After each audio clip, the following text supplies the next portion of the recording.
ဒီဝရက်ကဘုရားရှင်ပခုံးကိုပုတ်ကာဗုဒ္ဓဆိုရင်လည်းသင်နောင်တော်မေးတာလေးဖြေသွားပြီပေါ့သင်ခုနှစ်နှစ်စူးစမ်းခဲ့တာဘာတွေရရှိခဲ့လဲဆိုပြီးတော့မေးလိုက်ပါလိဘုရားရှင်ကငြိမ်းချမ်းမှုကိုရရှိခဲ့ကြောင်းဆိုတဲ့အခါမှာဒီဝရက်ကငြိမ်းချမ်းမှုဟုတ်လားလူတွေကသူတို့ဘာမှမလုပ်နိုင်တဲ့အခါငြိမ်းချမ်းရေးတွေလိုက်ပြောတာပဲလို့ဆိုခဲ့ပါလိဘုရားရှင်ကတကဘာလုံးကိုအောင်နိုင်အောင်မိမိရဲ့စိတ်ကိုမအောင်နိုင်သေးရင်အောင်မြင်မှုလို့မခေါ်ဆိုနိုင်ကြောင်းမိန့်ကြားပါလိဒီဝရက်ကတင်းကဘာတွေကိုများအောင်နိုင်ခဲ့လို့လဲလို့ဆိုတဲ့အခါမှာဘုရားရှင်ကလောဘဒေါသမောဟတွေကိုအောင်နိုင်ခဲ့ပြီးငြိမ်းချမ်းမှုကိုပါရရှိခဲ့တယ်လို့ဆိုခဲ့ပါလိဒီဝရက်ကတင်းကငြိမ်းချမ်းမှုရရှိတယ်ဆိုတော့ကျွန်တော်ကဒေါသတွေနဲ့လောင်မြိုက်နေလို့ဆိုလိုတာလားဆိုပြီးပြန်ပြောပါလိဘုရားရှင်ကဒီစကားကိုတင်းကိုယ်တိုင်ပြောခြင်းဖြစ်ပြီးကိုတော်ကမပြောဆိုရကြောင်း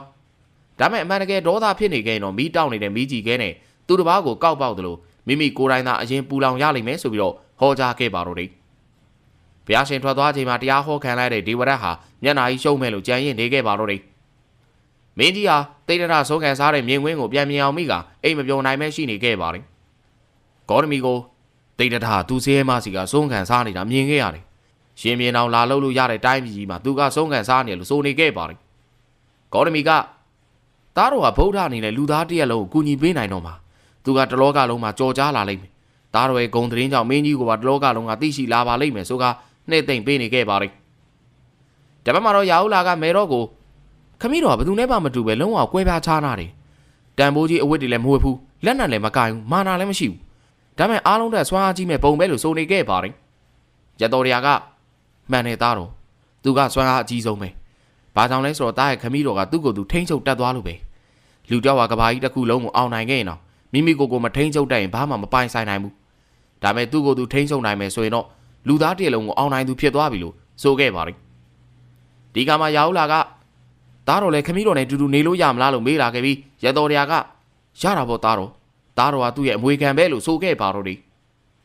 တပတ်မှာမင်္ဂလာကလည်းမျက်ရည်တွေယိုစီးက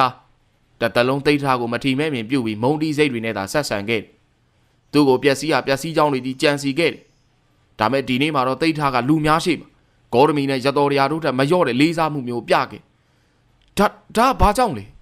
ပြီးတော့သူခုလိုဖြစ်လာခဲ့တာကျွန်ုပ်ကြောင့်လို့ဆိုခဲ့တယ်ဒါမဲ့ကျွန်ုပ်မဟုတ်ပါဘူးဆိုတဲ့အသိစိတ်ကကိုနှလုံးသားကိုပြန်ထိုးနှံ့နေကိုလည်းနာကြီးမုံတီနေမိပြီလို့ဆိုနေခဲ့ပါတယ်ဒရိုနာတန်ကလည်းသူ့ရဲ့နှလုံးသားရင်ကလေးကတာမန်ထက်ကိုတာလွန်ကြော်လွန်နေခဲ့တာကျွန်ုပ်တို့ကတော့ထီးနှန်းကိုသိမ့်ပိုက်ချင်တာကလွဲဘာမှမတွေးတတ်ခဲ့ဘူးလို့ဆိုလိုက်ပါတယ်ဒါမဲ့ဒီဝရကတော့သင်တို့ကတရားဘောကြောင်နေကြတာပဲဒီချိန်ကသိထားကိုစသိမ်းပေးရမယ်ချိန်ပဲသင်တို့ဘာကြောင့်တွေးဝင်နေရတာလဲကျွန်ုပ်ကတော့ကပိလက်ဝထီးနှန်းကိုသိမ့်ပိုက်ဖို့ပထမခြေလမ်းကိုစတင်လိုက်အစာအသက်ကိုကူညီဖို့အသွင်ယူထားတဲ့